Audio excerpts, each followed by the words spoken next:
Good day, RJ. I believe in the power of the imagination as God in man.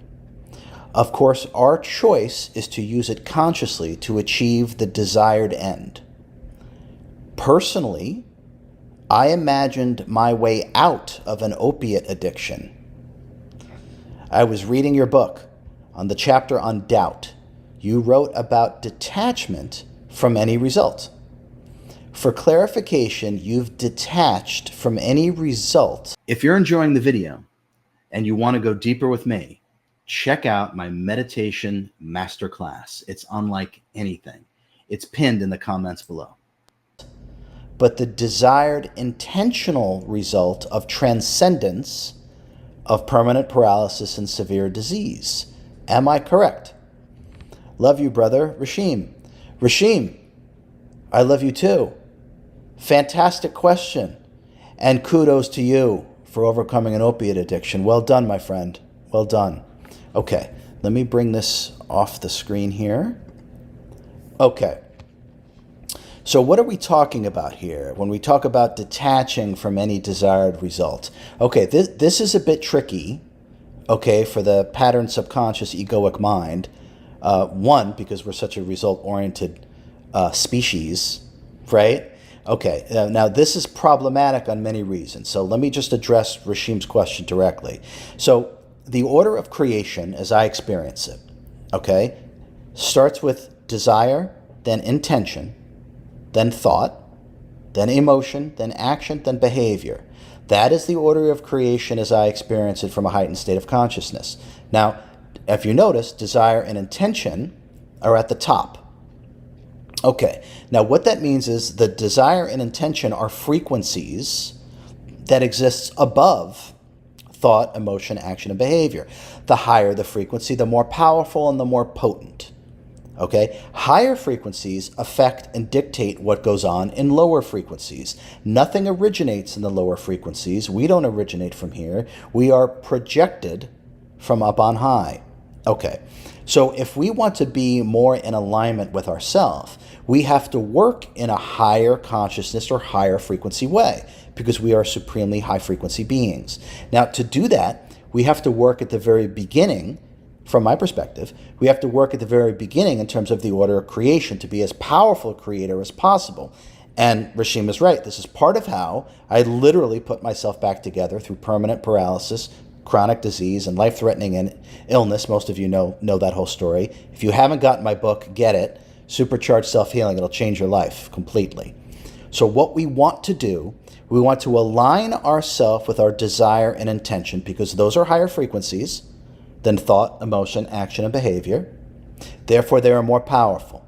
So once we have set our desire, okay, we have decided upon a desire. For me, personally, it's just easier to talk about it. I wanted to walk. Obviously, right?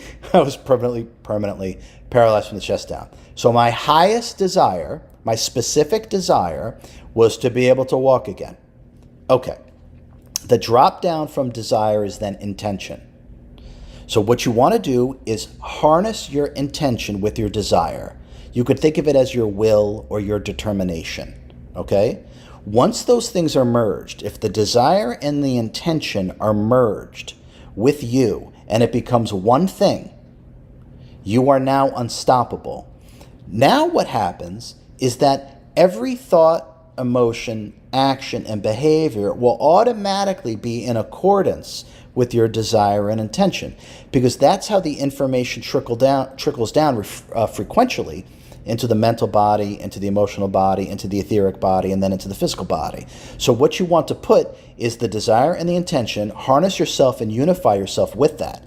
That keeps you in the act of creation. This is important, because the moment you stop, right, you're now looking for a result. When you look for a result, you've stopped the process of creating or manifesting. This is very important to understand.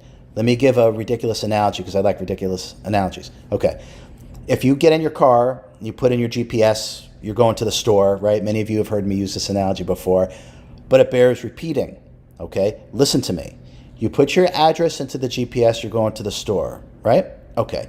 Once you set the GPS, do you even think if you're not going to get there? Do you doubt that you're going to get to the store? Or do you just follow the intention? You follow the GPS blindly. Yes? Okay. Do you pull over halfway to the store, get out of your car, pull over the road, and just start looking around to see if you're going to get closer, if you're any closer to the store? Are we closer? Am I almost there yet? Does anyone do that? This is what looking for results does. It stops the process. You're no longer getting any closer to the store, are you? Okay, so it's a funny analogy, but I want you to really look at that. Really look at that. The key is to unify desire and intention and self. Complete unification, no separation. Then everything that you think about, emote, take action, or behaviors that you develop will be in complete accordance with that. And you're not looking for a result because you continue to drive to the store. And then at some point, hey, we're here. We got there. We're here. At some point, I stood up and started walking, just as I said I would. Does this make sense? I hope so. Okay, that's how you use desire and intention, and you forget about fixating on a result. It takes you out of the process of creating and manifesting. Just like you don't pull over to the side of the road and say, am I any closer to the store? Now you're not getting any closer, are you? Why? Because you're looking for a result. This is tricky for the ego mind, very tricky for the ego mind.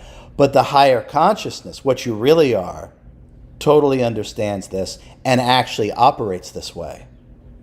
It's our human character that creates the resistance and the block from the higher mind and how to operate properly.